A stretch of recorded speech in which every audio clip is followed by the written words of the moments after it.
Palavra da Verdade, com Hernandes Dias Lopes. Meus irmãos, nós vamos abrir a Palavra de Deus na primeira carta do apóstolo João, no capítulo 5. Primeira carta do apóstolo João, capítulo 5.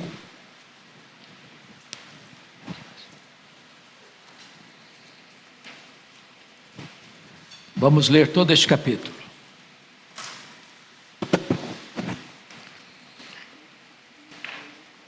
Está escrito o seguinte: todo aquele que crê que Jesus é o Cristo é nascido de Deus, e todo aquele que ama ao que o gerou também ama ao que dele é nascido. Nisto conhecemos que amamos os filhos de Deus, quando amamos a Deus e praticamos os seus mandamentos. Porque este é o amor de Deus, que guardemos os seus mandamentos. Ora, os seus mandamentos não são penosos, porque todo o que é nascido de Deus vence o mundo, e essa é a vitória que vence o mundo, a nossa fé. Quem é o que vence o mundo, senão aquele que crê ser Jesus, o Filho de Deus? Este é aquele que veio por meio de água e sangue, Jesus Cristo. Não somente com água, mas também com a água e com o sangue. E o Espírito é o que dá testemunho, porque o Espírito é a verdade. Pois há três que dão testemunho no céu: o Pai, a Palavra e o Espírito Santo. E esses três são um. E três são os que testificam na terra: o Espírito, a água e o sangue. E os três são unânimes num só propósito. Se admitimos o testemunho dos homens, o testemunho de Deus é maior. Ora, este é o testemunho de Deus, que ele dá acerca do seu Filho. Aquele que crê no Filho de Deus tem em si o testemunho. Aquele que não dá crédito a Deus o faz mentiroso, porque não crê no testemunho que Deus dá acerca do seu Filho. E o testemunho é este: que Deus nos deu a vida eterna, e esta vida está no seu Filho. Aquele que tem o Filho tem a vida. Aquele que não tem o Filho de Deus não tem a vida. Estas coisas vos escrevi, a fim de saberdes que tendes a vida eterna, a vós outros que credes em o nome do Filho de Deus. E esta é a confiança que temos para com Ele, que se pedirmos alguma coisa segundo a sua vontade, Ele nos ouve. E se sabemos que Ele nos ouve, quanto ao que lhe pedimos, estamos certos de que obtemos os pedidos que lhe temos feito. Se alguém vir a seu irmão cometer pecado não para a morte, pedirá e Deus lhe dará vida. Aos que não pecam para a morte, há pecado para a morte, e por esse não digo que rogue. Toda injustiça é pecado, e há pecado não para a morte. Sabemos que todo aquele que é nascido de Deus não vive em pecado. Antes, aquele que nasceu de Deus o guarda, e o maligno não lhe toca. Sabemos que somos de Deus e que o mundo inteiro jaz no maligno. Também sabemos que o Filho de Deus é vindo e nos tem dado entendimento para reconhecermos o verdadeiro. E estamos no verdadeiro em seu Filho, Jesus Cristo. Este é o verdadeiro Deus e a vida eterna. Filhinhos, guardai-vos dos ídolos. Irmãos, eu quero hoje refletir com vocês sobre o seguinte tema: as 7 certezas do crente. As 7 certezas do crente. Quando João escreveu esta carta, já estava no final do primeiro século, e a igreja estava sendo bombardeada por uma perigosa heresia chamada de gnosticismo, que negava a divindade de Cristo. E João escreve esta carta para mostrar de fato que Jesus Cristo é o verdadeiro Deus, verdadeiro homem. E nesta epístola ele vai provar para nós que você pode saber quem é um verdadeiro crente por 3 maneiras. Primeiro, por aquilo que ele chama de prova doutrinária. É o versículo 1. Aquele que crê que Jesus é o Cristo, esse é nascido de Deus. Se você não crê que Jesus é o Cristo, o Messias, então você não pode ser um crente, não pode ser um cristão. Segunda prova é a prova social. E ele prossegue no verso 1 e diz assim: todo aquele que ama o que o gerou, também ama o que dele é nascido. Então, a segunda prova é quando você ama a Deus e ama o seu próximo, seu irmão. Se você não ama, você não é um crente, você não é um cristão. E a terceira prova é a prova moral. Olha comigo o verso 2. Nisto conhecemos que amamos os filhos de Deus, quando amamos a Deus e praticamos os seus mandamentos. Então a prova moral é a obediência. Bom, por que ele está dizendo isso? Porque ele está refutando o que disse outrora acerca das heresias tentando enganar os crentes, daqueles que não conheciam a Deus, que não eram de Deus, mas que viviam segundo o maligno, que este mundo está posto no maligno. A carta toda foi escrita para lhe dar certeza da sua salvação. Aliás, a palavra sabemos aparece 39 vezes nesta epístola. A palavra sabemos aparece 8 vezes só nesse capítulo que lemos. Todo esse capítulo foi escrito, aliás, toda essa carta, para lhe dar uma garantia. Estas coisas eu vos escrevi para que saibais que tendes a vida eterna. Está escrito no versículo 13. Então, João vai tratar aqui de 7 certezas do crente. E vamos ver então que certezas são essas. Primeiro, temos a certeza de que quem é nascido de Deus, ama a Deus e ama os irmãos.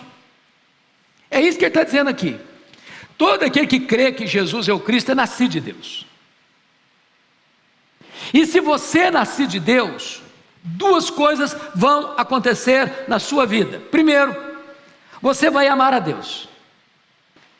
Se você não ama a Deus, isso é uma prova que você precisa nascer de novo. Se você é crente, você ama a Deus. E se você ama a Deus, você vai fazer 3 coisas. Primeiro, você vai declarar que ama. Segundo, você vai ter tempo para esse Deus. Terceiro, você vai procurar agradar esse Deus. Então é fé, então é amor, então é obediência. Sem essas coisas não há possibilidade de você dizer que ama. Como é que você ama a Deus? Quando você obedece a Deus. Como é que você ama o seu irmão? Quando você serve ao seu irmão.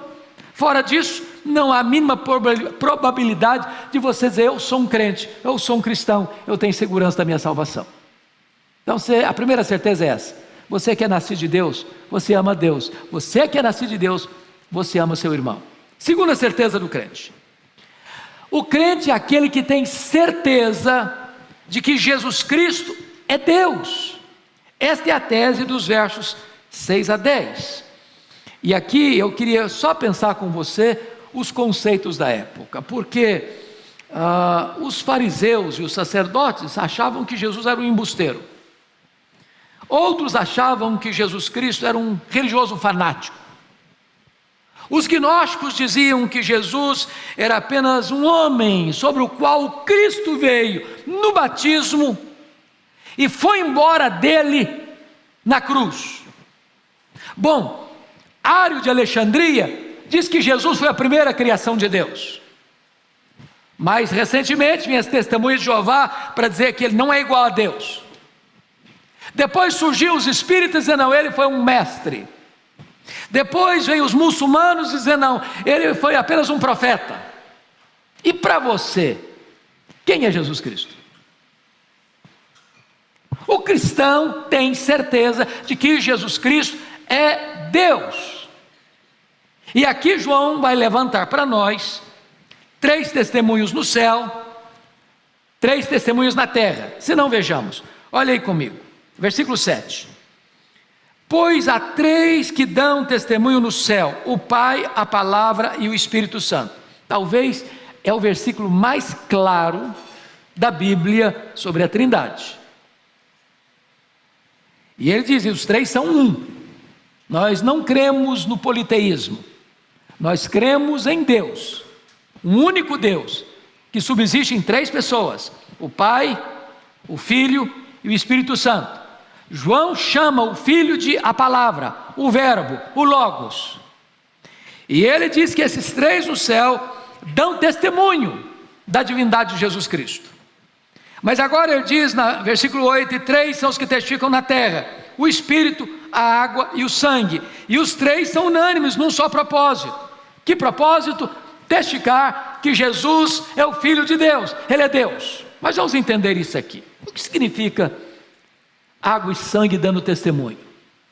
Bom, os reformadores, Lutero e Calvino, acharam que quando fala de água e sangue, ele está se referindo aos dois sacramentos.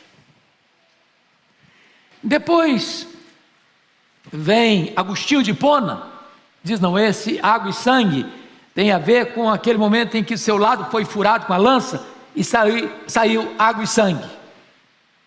Mas Tertuliano, outro pai da igreja, diz que água e sangue tem a ver com o batismo e com a morte de Jesus. E parece-nos que esta terceira opção é a melhor. Por quê? Porque João está refutando aqui, meus irmãos, os gnósticos, e dentro dos gnósticos tinha os ebionitas, que diziam o seguinte, através de Cerinto, seu líder, que Jesus era homem, só homem. Aí o Cristo veio nele na hora do batismo, e o Cristo foi embora dele na hora que foi crucificado. Então o que João estaria dizendo é que, na verdade, ele é o Cristo desde o seu nascimento, desde a sua morte e para sempre o mesmo. Ele não houve um momento antes do batismo que ele deixou de ser o Cristo. Ele era o Cristo, ele era o Filho de Deus, ele foi concebido por obra do Espírito Santo. Quando Jesus nasceu, o anjo proclamou aos pastores: eu vos trago boa nova de grande alegria, que será para todo o povo, é que hoje vos nasceu o Salvador, que é Cristo, o Senhor. Então João está refutando essas heresias que surgiram lá no final do primeiro século. Ele é o Filho de Deus, ele não tomou sua natureza, ele não tomou a nossa natureza apenas por um momento e depois a largou. Não, ele foi verdadeiramente Deus, ele foi verdadeiramente homem. Pois bem, olha comigo o versículo 10: aquele que crê no Filho de Deus tem em si o testemunho.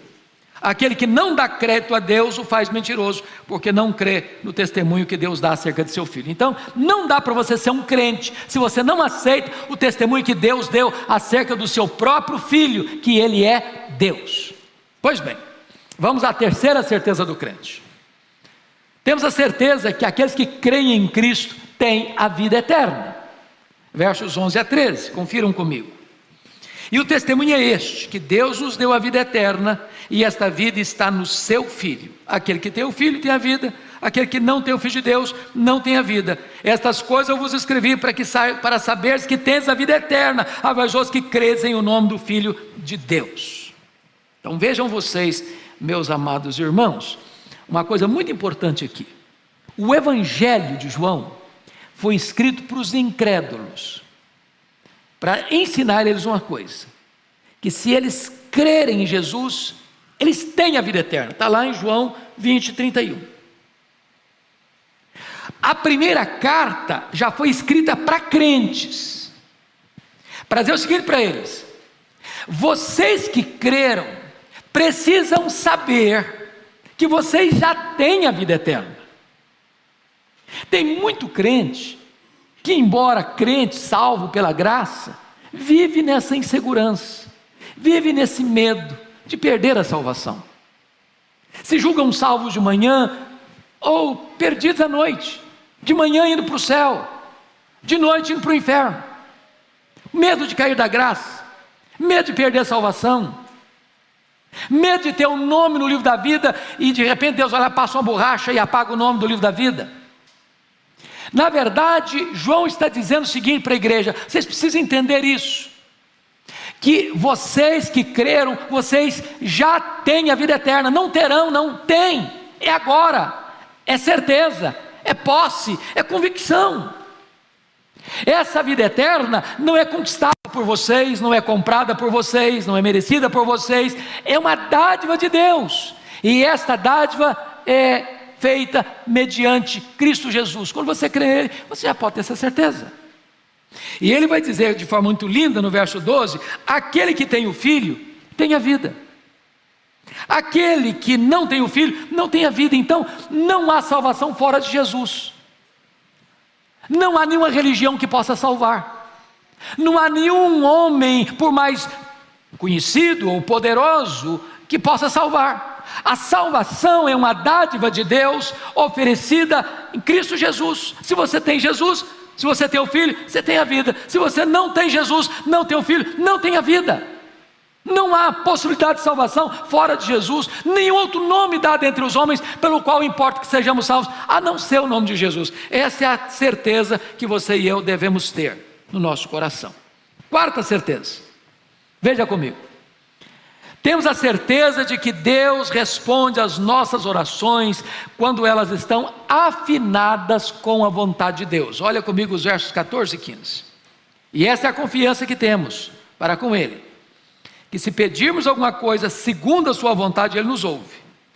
E se sabemos que Ele nos ouve quanto ao que lhe pedimos, estamos certos de que obtemos os pedidos que lhe são feitos. Então vamos entender aqui. Deus responde a oração. Mas oração não é para você impor a sua vontade a Deus. Oração não é para você dobrar a vontade de Deus, para que Deus abra mão da vontade dele para aceitar a sua vontade. Oração é respondida por Deus quando você faz esta oração segundo a vontade de Deus, para glorificar a Deus, porque você e eu não sabemos orar como convém. Nós não sabemos o que é melhor para nós. Às vezes nós pedimos para Deus uma pedra pensando que estamos pedindo um pão. Às vezes nós pedimos para Deus que vai nos destruir pensando que estamos pedindo que vai nos dar vida. Então Deus atende a sua oração quando você a faz de acordo com a vontade dEle, porque Deus tem o melhor para você, porque a vontade de Deus é boa, perfeita e agradável. Então notemos isso. Quando é que Deus deixa de responder a sua oração? Primeiro, diz a Bíblia, quando você tem algum pecado inconfesso na sua vida. Se observar a iniquidade, diz o salmista, Deus não me teria ouvido. Então não é possível que você prevaleça na oração e viva no pecado ao mesmo tempo. Segundo, Deus não vai atender a sua oração quando a sua oração não é uma oração com a intenção correta. Pedis e não recebeis. Nada tendes porque nada pedis. Pedis e não recebeis porque pedis mal, para esbanjar os vossos próprios deleites. Se a sua oração é egoísta, se a sua oração é para alguma vantagem pessoal em detrimento de outrem, Deus não vai responder. A motivação não está boa. Mas o texto está dizendo que se você orar segundo a vontade de Deus, é uma confiança que nós temos, Ele vai nos ouvir. Ele vai nos atender. Essa é uma confiança que todos nós precisamos ter, meus irmãos, porque orar é algo sublime. Deus está dizendo para você, eu tenho bênçãos para lhe dar. Se você não pedir, você não as recebe. A forma de receber é pedir. Nada tendes, porque nada pedis. Mas você vai receber quando você estiver com o seu coração afinado com o coração de Deus, quando a sua vontade estiver submissa à soberana, boa, agradável e perfeita vontade de Deus, quando você estiver orando para que a vontade de Deus prevaleça na sua vida, aí Deus escuta a sua oração, você pode ter certeza disso. Vamos agora à quinta certeza. Temos a certeza de que Deus pode salvar pessoas da morte pela instrumentalidade das suas orações, das nossas orações. Olha comigo os versículos 16 e 17. Se alguém vir a seu irmão cometer pecado não para a morte, pedirá e Deus lhe dará vida. Aos que não pecarem para a morte, há pecado para a morte, por isso não digo que rogue. Toda injustiça é pecado, e há pecado não para a morte. Então preste atenção no que João está dizendo, isso é uma certeza nossa. Quando alguém pecar, seu irmão, membro da sua igreja, ou de outra igreja, ou da sua família, ou do seu relacionamento, não jogue pedra. Não jogue pedra. Não esmague a cana quebrada. Isso não é seu papel. Você não é acusador. Você não se alegra com a queda do seu irmão. Você não aproveita o momento que seu irmão caiu para você se projetar. Está vendo aí? Ele caiu, eu não, eu sou um crente batuta. Não. O que o texto está dizendo é que se alguém pecar, Deus pode salvar essa pessoa, recuperar essa pessoa, restaurar essa pessoa, levantar essa pessoa, trazer de volta essa pessoa que caiu, mediante as suas orações. Ore por ela, interceda por ela, coloque-se na brecha por ela, rogue a Deus para restaurar essa pessoa, para levantar essa pessoa, para perdoar essa pessoa, para trazer de volta essa pessoa, segura e salva para o aprisco. Porque ele diz, há pecados que não são para a morte. É claro, irmãos, que precisa explicar aqui uma coisa. É baseado nesse versículo que o romanismo criou a ideia de pecado venial e pecado mortal. É preciso saber que todo pecado é mortal. O salário do pecado é a morte. Não tem esse negócio de pecadinho, pecadão, né? Pecado leve, pecado médio, pecado pesado. Todo pecado é maligníssimo. Mas João introduz um fato aqui, que é o chamado pecado para a morte. Ele diz, para isso não recomendo que ore não. E o que é o pecado para a morte? Poderia ele estar se referindo, porventura, no mesmo contexto de Hebreus, daqueles que estavam retrocedendo, por causa das perseguições, voltando atrás, desculpa do pleonasmo? Ou esse pecado aqui, e a maioria dos estudiosos entende isso, que é uma referência ao que Jesus tratou da blasfêmia contra o Espírito Santo. O pecado que não tem perdão nem nesta vida, nem no porvir. E o que é a blasfêmia contra o Espírito Santo? Para o qual João está dizendo, não rogue. Esse não tem recuperação. Esse não tem perdão. A blasfêmia contra o Espírito Santo é aquele pecado consciente, deliberado, por alguém que, conhecendo a verdade, rejeita a verdade e atribui a obra de Deus, realizada por Cristo, no poder do Espírito Santo, a Satanás.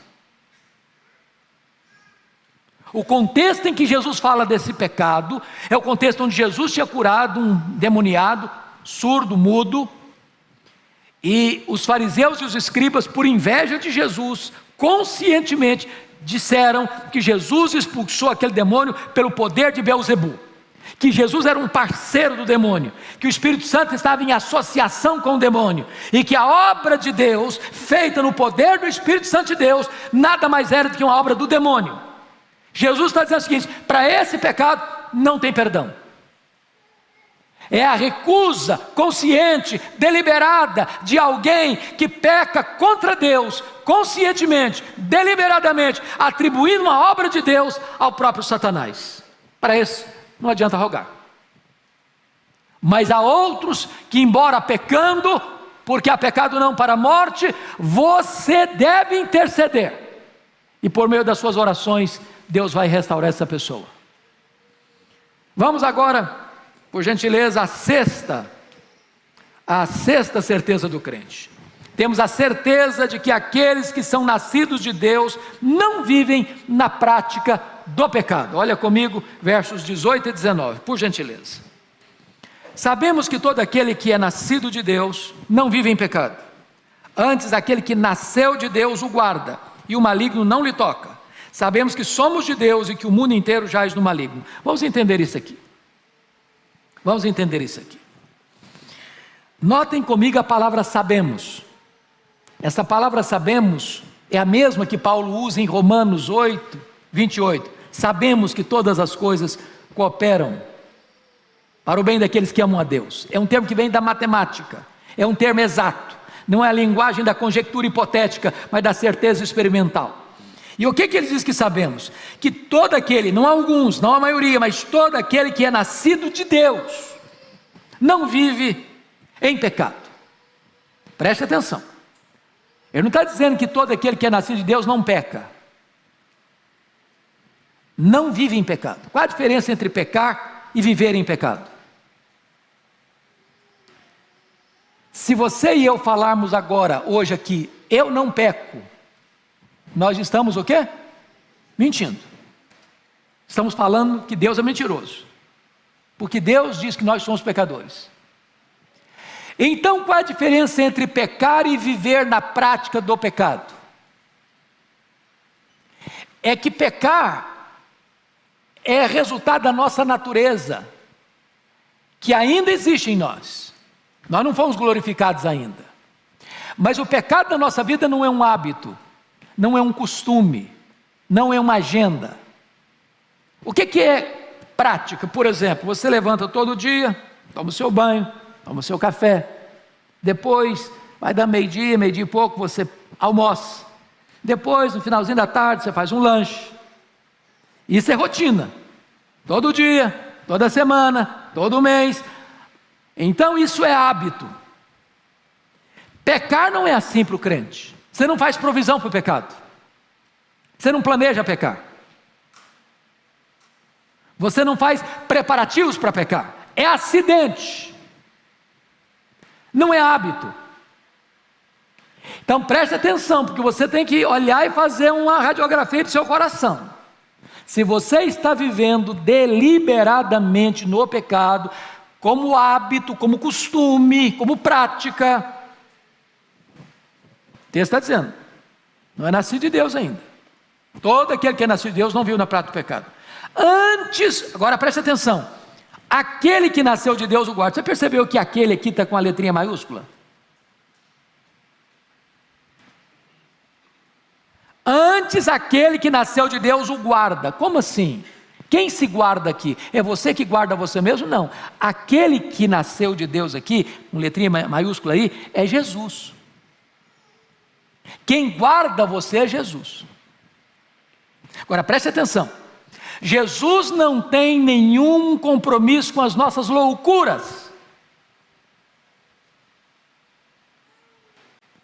Ele não tem compromisso de guardar-nos quando deliberadamente nós planejamos pecar.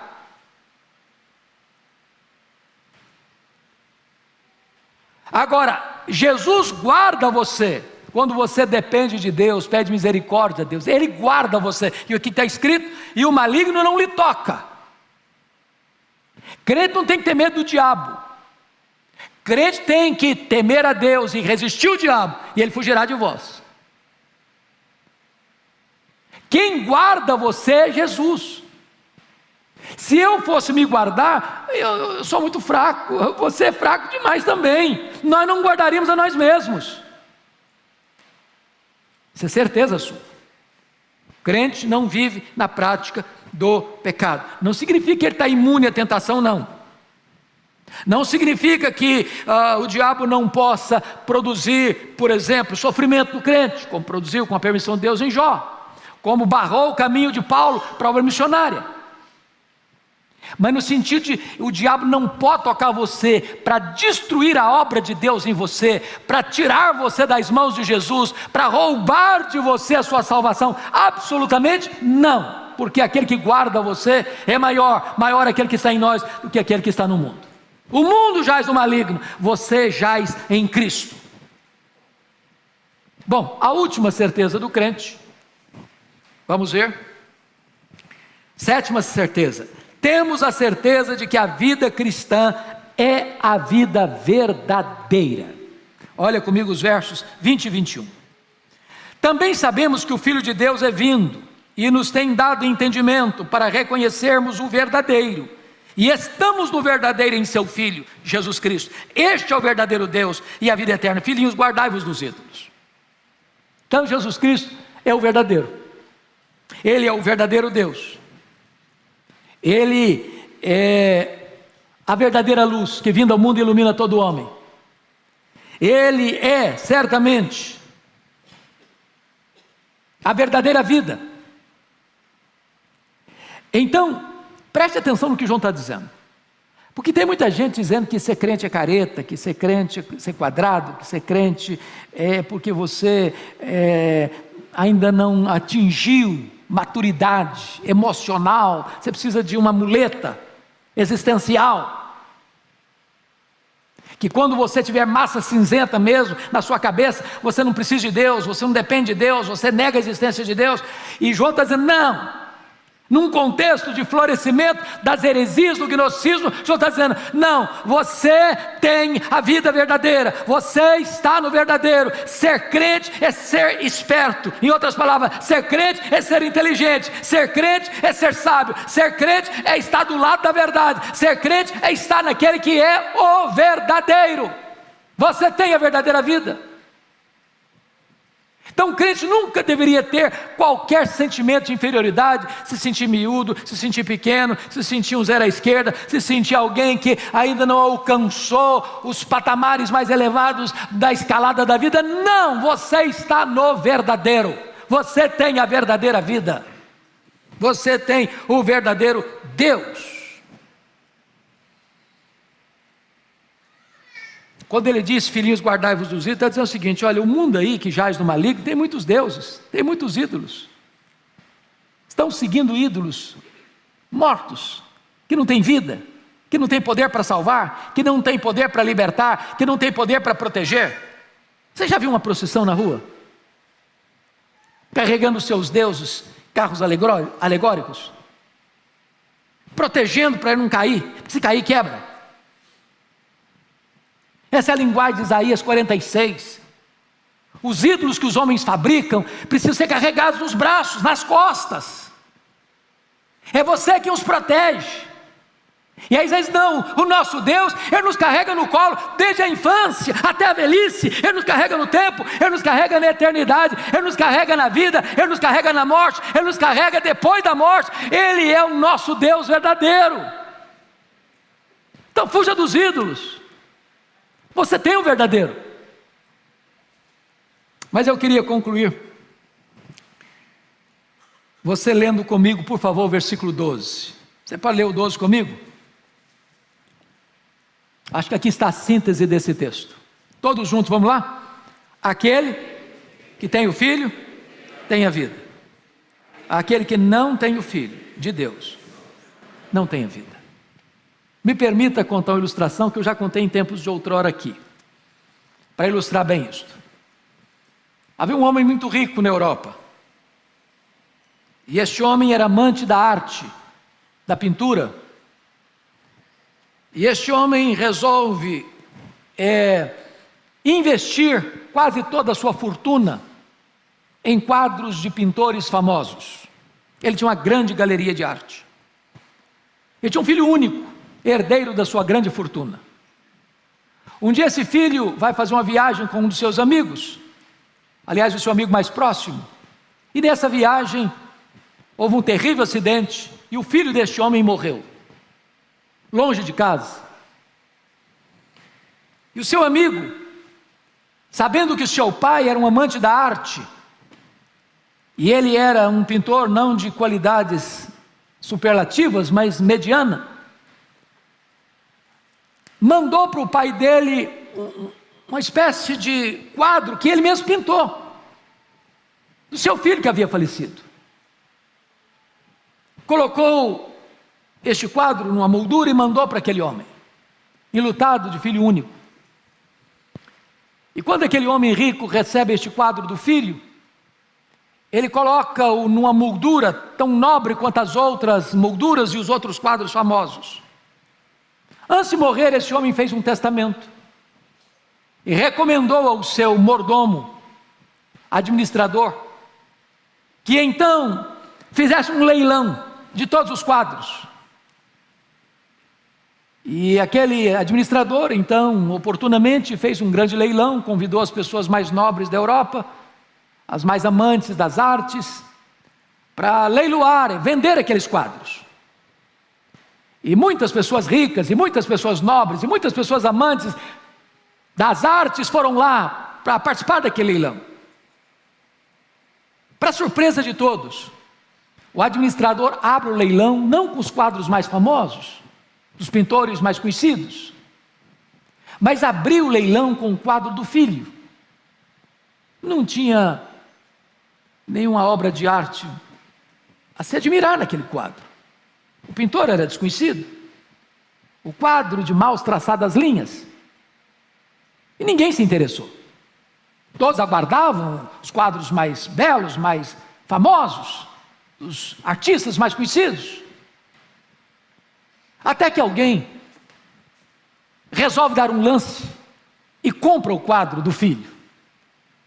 E quando aquele homem comprou o quadro do filho, o administrador disse: nós vamos encerrar aqui o leilão. Todos protestaram: não, nós fomos convidados para comprar os quadros, estamos aqui para isso. E o administrador disse: não, está encerrado o leilão.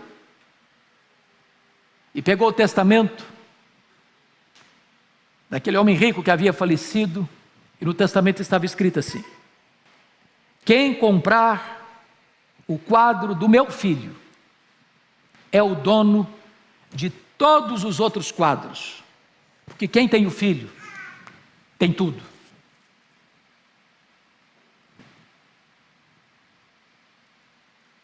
A palavra de Deus está dizendo para você e para mim hoje, nesta manhã: se você tem o filho, você tem a vida. Se você tem o filho, você tem a vida eterna. Se você tem o filho, você é herdeiro de Deus. Se você tem o filho, você é co-herdeiro com Cristo. Se você tem o filho, você tem a salvação. Se você tem o filho, você tem tudo que Deus preparou para você desde a eternidade. Que Deus nos abençoe. Amém.